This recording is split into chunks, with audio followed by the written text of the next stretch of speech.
chemistry for stereochemistry, metal ligand equilibria, and reaction mechanism of transition metal complex. 3. D-pi-p-pi bondings.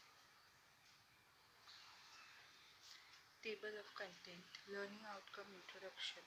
Metal-metal bonding, overlap of d orbital, pi-back donation or pi-back bonding, type of back bonding, condition of back bonding, effect of back bonding, bond length, hybridization, shape and bond length, Lewis acidic and Lewis basic character, adduct formation, back bonding in borazine, inorganic benzene, bridge bonding. Learning outcome.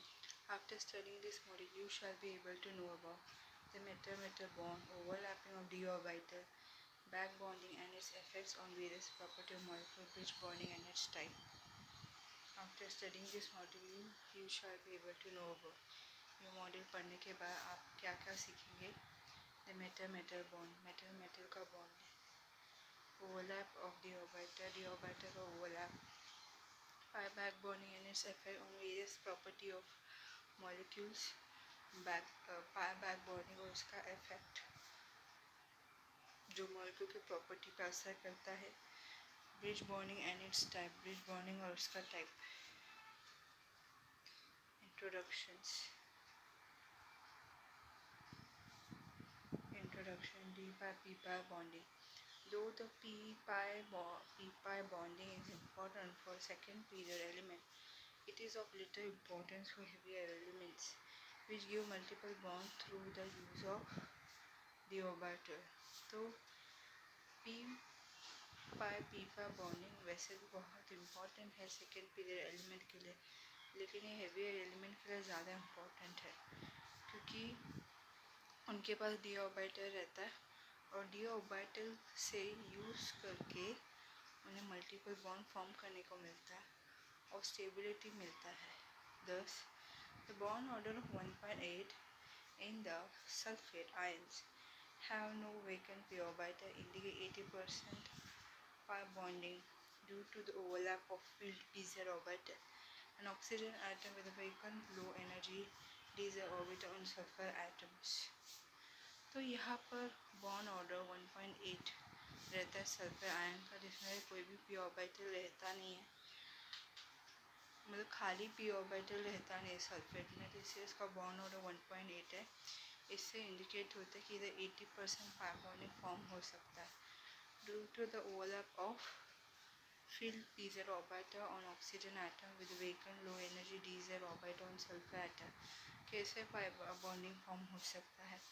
जब oxygen atom का pz orbital में electron जो भरा हुआ है वो overlap होता है सल्फर एटम का dz ऑर्बिटल में जो खाली है, जिसका एनर्जी काफ़ी कम है.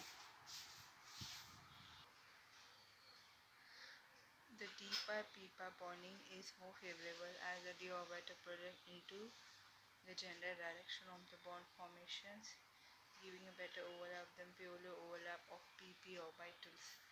तो यहाँ पे d-pi-p-pi bonding जो है ज़्यादा फेवरेबल रहता है कि d orbital प्रोजेक्ट करता है बॉन्ड फॉर्मेशन के जनरल डायरेक्शन पे और अच्छा सा ओवरलैप करता है कंपेयर टू pp ऑर्बिटल का साइड ओवरलैप से.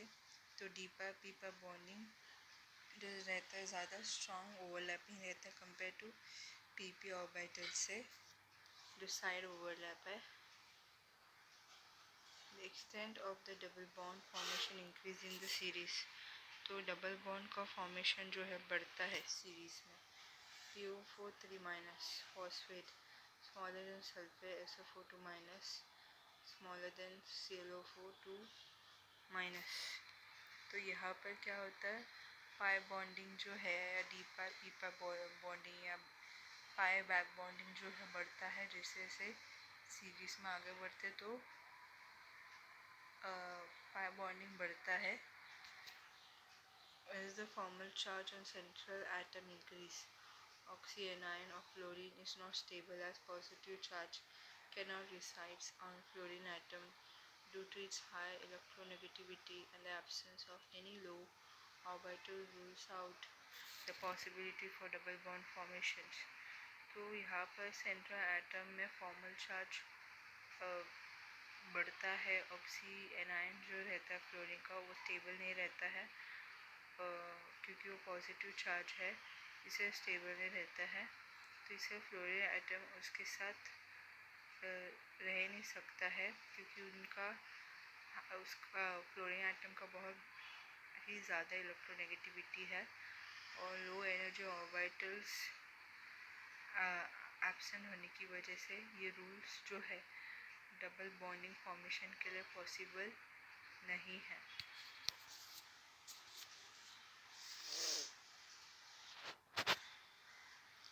Metal bonding. The general classes of metal bondings are covalent bondings. It is the most common type of metal bonding. In this bond, electron is found from each metal center. Covalent bonding जो रहता है metal bonding का सबसे common type रहता है। ये जो bond रहता है उसमें एक इलेक्ट्रॉन जो है काउंट करता है दूसरे मेटल सेंटर से। Dative bonding. In this type of bonding, one metal make use of filled d orbitals, lone pair to coordinate to an empty orbital of the other metals. तो dative bonding, इस type का bonding में एक metal use होता है D orbital lone pair भरने के लिए, ताकि वो दूसरे मेटल का एम्प्टी ऑर्बिटल के साथ कोऑर्डिनेट कर सके। तो डेटिव बॉन्डिंग का फॉर्म होता है जब एक मेटल का डी ऑर्बिटल भरा हुआ रहता है, उसमें लोन पेयर इलेक्ट्रॉन रहता है, मतलब 2 इलेक्ट्रॉन प्रेजेंट रहता है, वो ऐसे मेटल के साथ कोऑर्डिनेट करता है जिसका डी ऑर्बिटल खाली है, एम्प्टी है।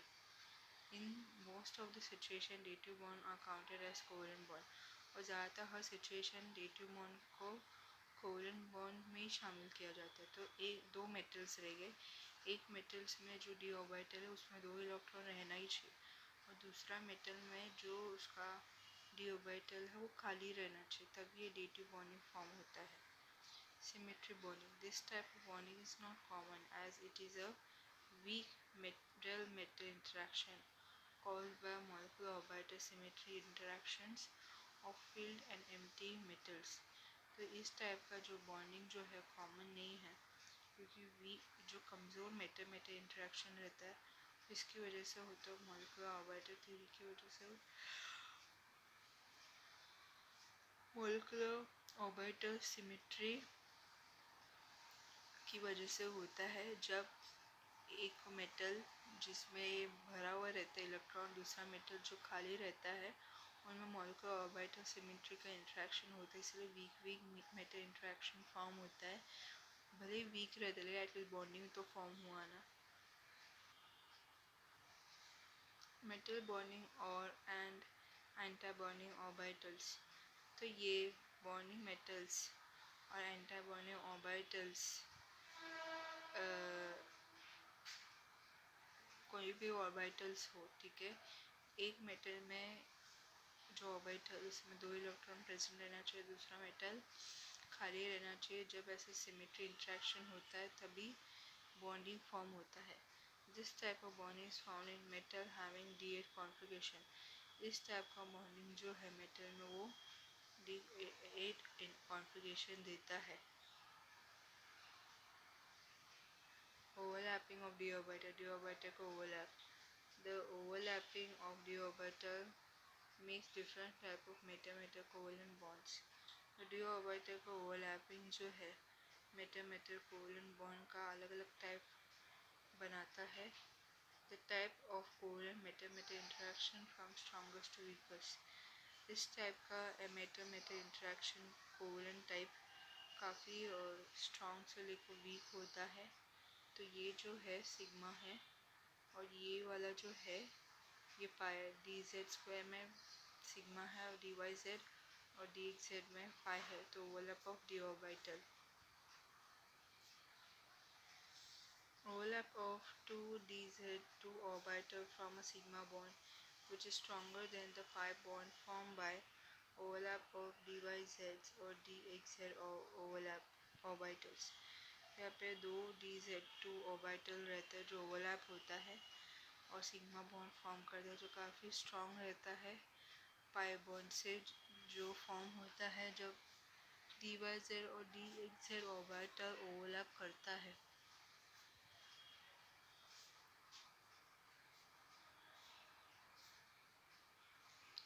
जब डी वाई जेड और डी एक्स जेड ऑर्बिटल जब इंटरेक्ट करता है तो पाई बॉन्ड फॉर्म करता है और D Z two sigma bond ज़्यादा स्ट्रॉन्ग रहता है पाई बॉन्ड से। Overlap of D X two Y two orbital is not shown as it result M bond formation.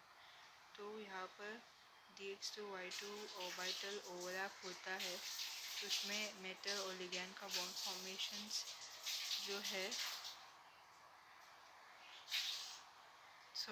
D X two Y two orbital overlapping कभी दिखाते नहीं है तो इसकी वजह से मेटल लिगैंड फॉर्मेशन होता है।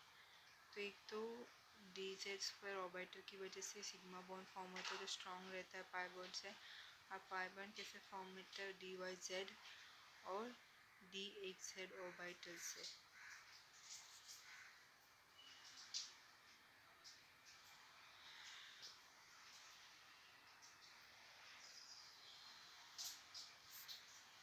तो ये देखो ये डायग्राम है molecular orbital diagram for the interaction of two square planar metal center is shown in figure 2.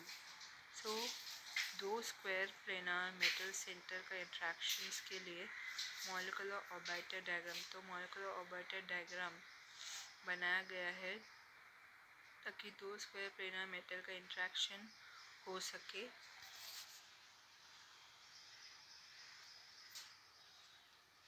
The interaction of two square planar metal center तो दो स्क्वायर प्लेनर मेटल सेंटर का interaction D Z square interact करता है sigma sigma bond form करता है। Then metal D x Y और D Y Z interact करके जो है पाई पाई बॉन्ड फॉर्म करता है। वापस डी जेड स्क्वायर एक दूसरे के साथ इंट्रैक्ट करता है रेड कलर में है और इसलिए सिग्मा फॉर्म करता है। ठीक है और ये D Z square sigma bond form करता है ये रेड कलर में है। फिर D Y Z D X Z ये दोनों भी इंट्रैक्ट करते हैं डी वाई जेड और डी एक्स जेड दोनों इंट्रैक्ट करता है ब्लू कलर में और सिग्मा और पाई पाई बॉन्ड फॉर्म करता है पाई पाई बॉन्ड फॉर्म करता है। फिर D x y green colour में d x y green colour में और sigma sigma delta delta bond form करते ग्रीन कलर में और डेल्टा बॉन्ड फॉर्म करता है।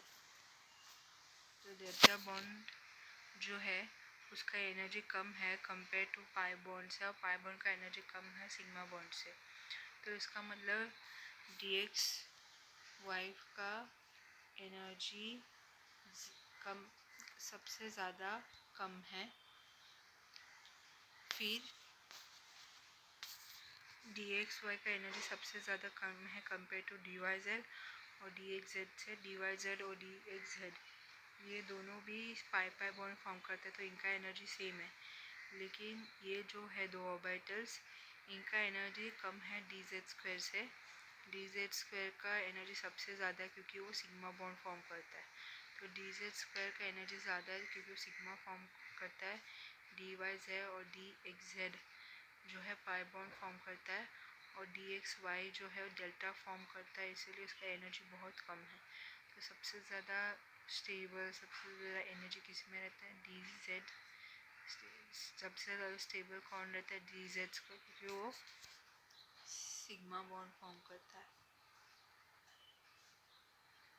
यहाँ पे देखो ये यहाँ पर पाई बॉन्ड फॉर्म हो गया। कैसे फॉर्म हुआ जब दो ऑर्बिटल में से डी जेड स्क्वायर ओवरलैप करता है तब सिग्मा बॉन्ड फॉर्म करता है।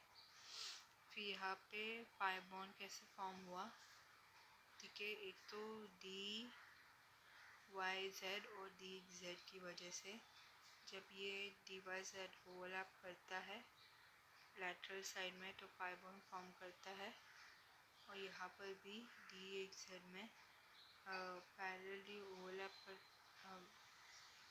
लैटरली ओवरलैप करता है और पाई बॉन्ड फॉर्म होता है। और डी DXZ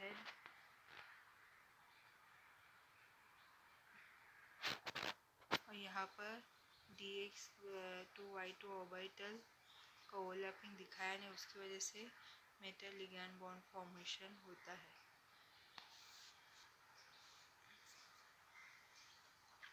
यहाँ पे देखो, ये अगर DZ2 सिग्मा बॉन्ड फॉर्म करता है, ठीक है, तो यहाँ पे DY है, DXZ सॉरी DY है, DXZ DXZ, ठीक है। यहाँ पे metal anti bond orbital form होता है और इसी की वजह से दो मेटल के बीच में बॉन्ड फॉर्म हो रहा है, क्योंकि एक मेटल के पास इलेक्ट्रॉन भरा है, दूसरे के पास खाली, तो उनका इंट्रैक्शन की वजह से पाई बॉन्ड फॉर्म होता है, पाई बैक बॉन्डिंग फॉर्म होता है। दूसरा जो ग्रीन कलर है वो कब होता है, जब DXY इंट्रैक्ट करता है और डेल्टा फॉर्म करता है, क्योंकि डेल्टा का एनर्जी कम है और लिगैंड जो है जो मेटल के साथ जुड़ा हुआ है वो सब डेल्टा की वजह से है, तो उसका एनर्जी कम है compare to pi back bonding से। तो ये जो है डेल्टा, इसका एनर्जी जो है वो कम है और यही रिस्पॉन्सिबल है मेटल को लिगैंड के साथ जोड़ने के लिए। पाई जो है उसकी एनर्जी बहुत ज़्यादा है और इसी की वजह से पाई बैक बॉन्डिंग फॉर्म होता है और डेल्टा का एनर्जी बहुत ही ज़्यादा है।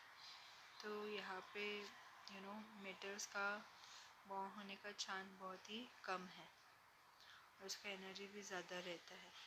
सो ये क्या था, the interaction of two square plane of metal centre, दो square plane of metal centre का इंट्रैक्शंस था। Initially, electron fill the bonding orbital, but if more than 8 electron is added, metal bonds start cancelling and anti-bonding orbitals are begin to form. तो जब पहले initially electron जो है bonding orbital में भरता है तो उसका 8 इलेक्ट्रॉन से ज़्यादा होता है और ये इलेक्ट्रॉन जब ऐड होता है तो मेटल बॉन्ड जो है एक दूसरे को कैंसिल करते हैं और एंटी बॉन्डिंग ऑर्बिटल फॉर्म होता है। The energy of anti-bonding orbital is higher than the bonding orbital, therefore anti-bonding orbital are less stable.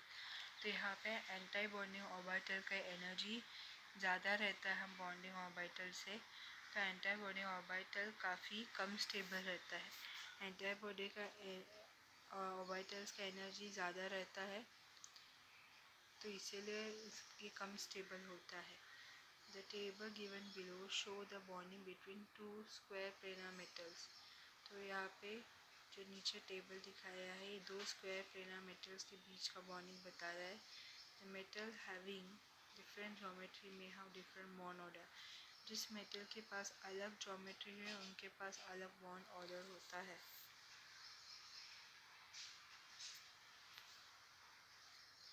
Number of electrons, metal bond.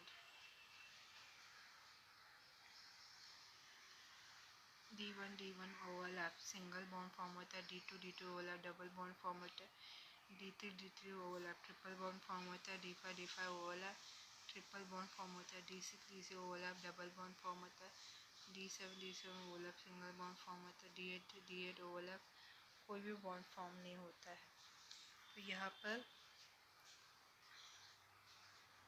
जो है ट्रिपल बॉन्ड किसका फॉर्म होता है, D3 overlap,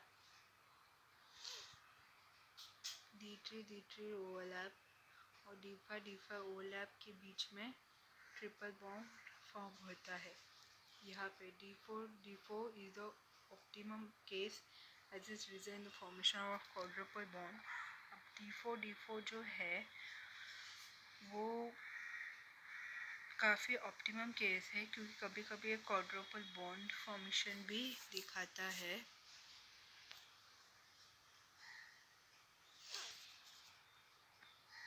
some example of multiple covalent bond. कुछ covalent multiple covalent bond का example, double bond TA equal to TA equal 2.68 angstrom, OH double bond OH 2.30 angstroms, double bond.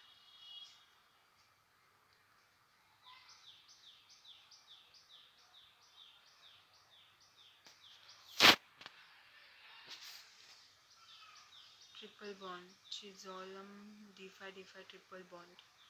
So molybdenum triple bond जो है 2.17 Armstrong है।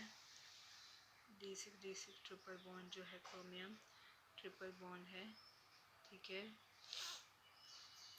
तो इसीलिए इसका bond length जो है वो 2.27 एमस्ट्रॉन्ग है। Pi back donation or pi back bonding.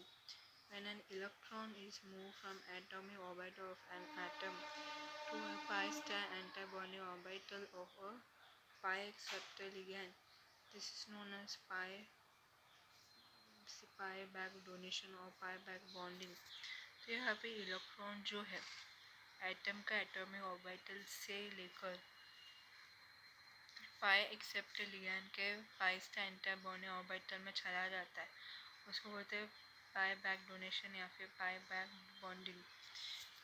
It is found in the transition method with multi atomic ligand such as ethylene, carbon monoxide and nitrosonium. तो यहाँ पर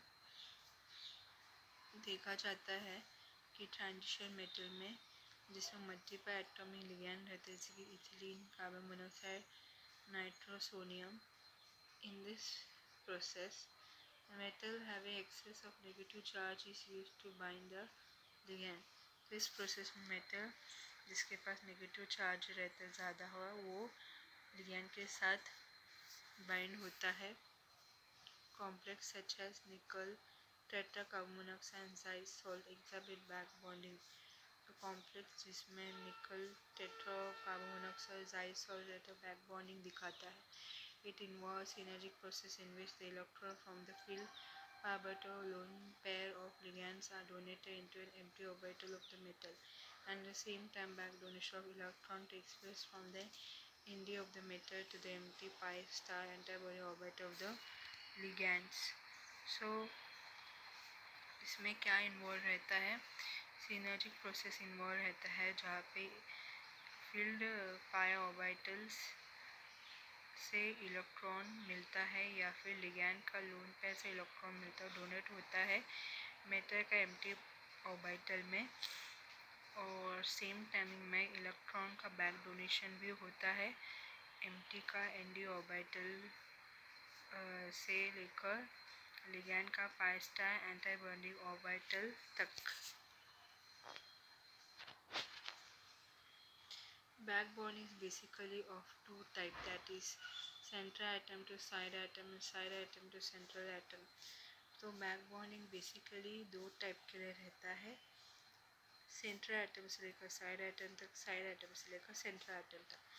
as if central atom has lone pair of electron or filled pi orbital and side atom have vacant orbital and central to side back bonding takes place। तो यहाँ पे जो है central atom जो है उसमें इलेक्ट्रॉन का लोन पेयर रहता है या फिर फील्ड पाई ऑर्बिटल रहता है, और साइड एटम में वेकन ऑर्बिटल रहता है, और सेंट्रल से लेकर साइड बाय बॉन्डिंग तक टेक्स प्लेस होता है। For example nitrogen silicon trihydride, lone pair nitrogen atoms are involve in back bonding with empty orbit of silicon. तो यहाँ पर नाइट्रोजन सिलिकॉन ट्राइहाइड्राइड जहाँ पे लोन पेयर रहता है नाइट्रोजन एटम में वो बैक बॉन्डिंग में इन्वॉल्व रहता है जिसमें सिलिकॉन का एम्प्टी ऑर्बिटल होता है। Opposite is the case with the side to central atom back bonding. तो ये ऑपोजिट रहता है केस में जहाँ पर सेंट्रल एटम बैक बॉन्डिंग के साइड में रहता है। For example boron trifluoride electron from filled pi orbit of fluorine are involved in back bonding with empty orbit of boron atom. Boron trifluoride में क्या होता है, फ्लोरीन का पाई ऑर्बिटल इलेक्ट्रॉन से भरा हुआ रहता है, वो दूसरे बोरॉन एटम का एम्प्टी ऑर्बिटल के साथ इन्वॉल्व होके बैक बॉन्डिंग फॉर्म करता है। तो फ्लोरीन का पाई ऑर्बिटल इलेक्ट्रॉन से भरा हुआ रहता है, बोरॉन का एटम का एम्प्टी ऑर्बिटल के साथ इंटरेक्ट करता है और बैक बॉन्डिंग फॉर्म करता है।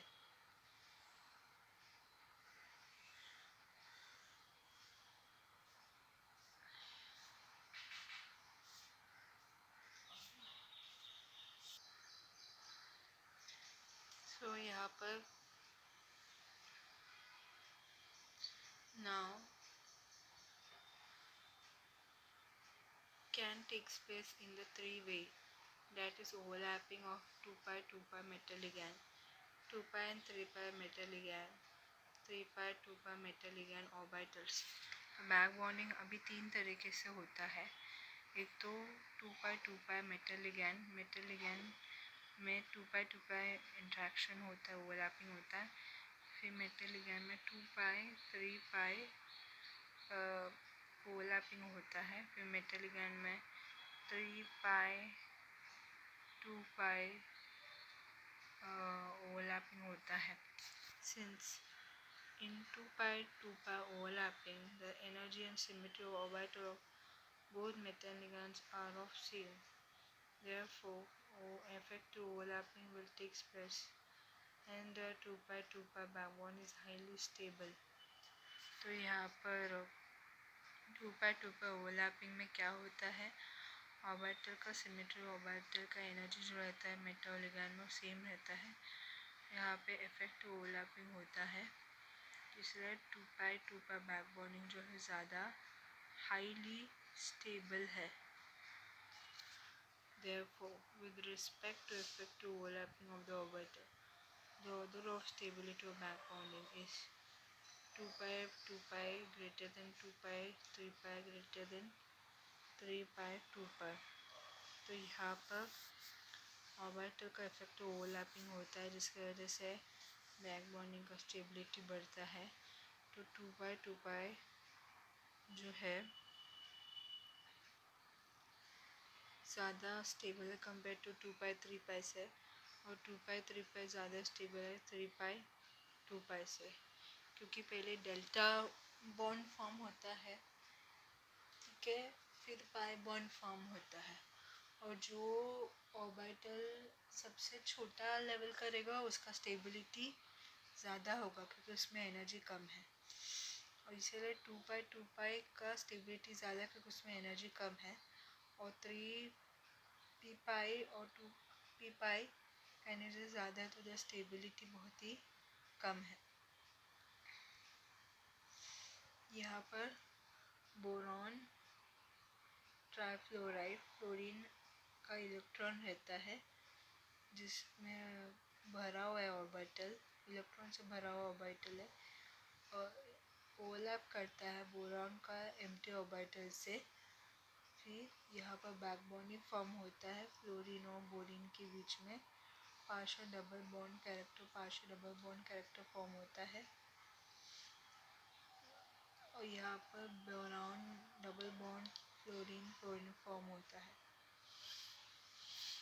मतलब बोरॉन फ्लोरीन के साथ डबल बॉन्ड, बाकी दो फ्लोरीन के साथ सिंगल बॉन्ड। नेक्स्ट ये है नाइट्रोजन के पास ऑर्बिटल में इलेक्ट्रॉन भरा हुआ है, 3 सिलिकॉन ट्राइहाइड्राइड है।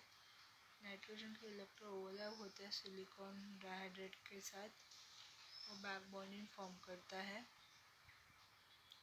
सिलिकॉन ट्राइहाइड्राइड डबल बॉन्ड फॉर्म करता है नाइट्रोजन के साथ, और 2 सिलिकॉन ट्राइहाइड्राइड सिंगल बॉन्ड फॉर्म करता है।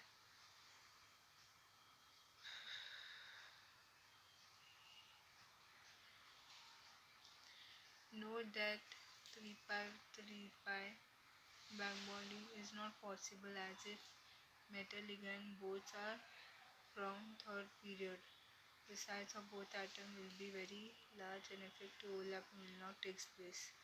तो 3p pi और 3p pi back bonding possible नहीं है।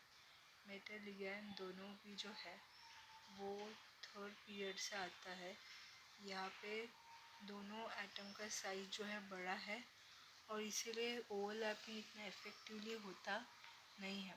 3 पाई बैक बॉन्डिंग अनस्टेबल क्यों है? क्योंकि उसमें जो एटम जो रहता है जिसमें 3 पाई बैक बॉन्डिंग इन्वॉल्व रहता है उनका साइज बड़ा है और ओवरलैपिंग इतना अच्छे से होता नहीं है।